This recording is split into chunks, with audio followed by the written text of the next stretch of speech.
প্রিয় দর্শক মণ্ডলী, আজকে আরেকটি নতুন এপিসোড নিয়ে আপনার সামনে হাজির হয়েছি। আজকের এপিসোড ছাতা রিপেয়ারিং।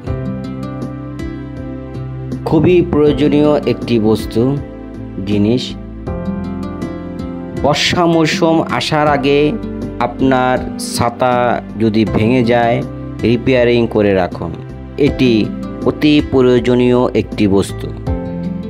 বৃষ্টি আসলে এটা আপনার কাছে খুবই গুরুত্বপূর্ণ একটি জিনিস। এটা ছাড়া আপনি বাইরে বের হতে পারবেন না। তাই যদি আপনার ছাতাটি পুরাতন হয়ে থাকে এবং ভেঙে যেয়ে থাকে, তাহলে অতি শীঘ্রই আপনার ছাতাটাকে রিপেয়ারিং করে নিতে পারেন।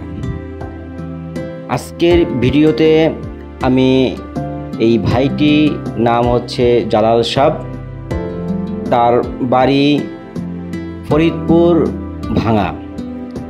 তিনি ঘুরে ঘুরে ছাতা মেরামত করেন। আজকে এসেছেন তিনি নাখালপাড়ায়। তো আমার ছাতাটা, কয়েকটা ছাতা নষ্ট হয়ে গেছে, এর ভিতরে এই ছাতায় বেশি সমস্যা। তো আমার ছাতাটার ডান্ডাটা ভেঙে গেছে এবং ওই যে হ্যান্ডেলটাও সমস্যা হয়েছে। পুরা ছাতাটাকে উনি রিপেয়ারিং করে দিচ্ছে খুব যত্ন সহকারে। তো ওনার হাতের কাজটা আমি দেখেছি খুবই ভালো, কাজের কোয়ালিটি খুব ভালো, খুব যত্ন সহকারে তিনি কাজগুলো করেন। তো আপনার ছাতা যদি ঠিক করতে চান তাহলে ওনার সাথে যোগাযোগ করবেন। উনি নাখালপাড়া, তেজকুনিপাড়া সব এলাকায়, তেজগাঁও এলাকায় সব জায়গায় সে ঘুরে ঘুরে কাজ করে। তো আপনার ছাতা ওনার কাছ থেকে ঠিক করাবেন।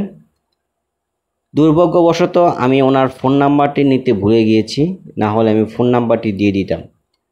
তো ওনার সাথে কথা বলে যেটা বুঝতে পেরেছি, ওনার বাড়ি ফরিদপুর ভাঙা। ওনার নাম জালাল উদ্দিন আহমেদ। ওনার বাড়িতে বউ ছেলে মেয়ে সবাই থাকেন। ঈদের ছুটিতে তিনি বাড়িতে যাবেন। তো ঈদের পরে যদি আপনার ছাতাটা সমস্যা হয়, অবশ্যই তার কাছ থেকে ঠিক করাবেন।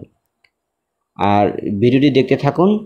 ভিডিওটি ভালো লাগে অবশ্যই লাইক, কমেন্ট, শেয়ার এবং সাবস্ক্রাইব করতে ভুলবেন না। আর যারা ফেসবুকে দেখছেন তারা অবশ্যই ফলো বাটনে ক্লিক করে রাখবেন। দেখতে থাকুন ছাতা মিস্ত্রি জালাল সাহেবের কাজ।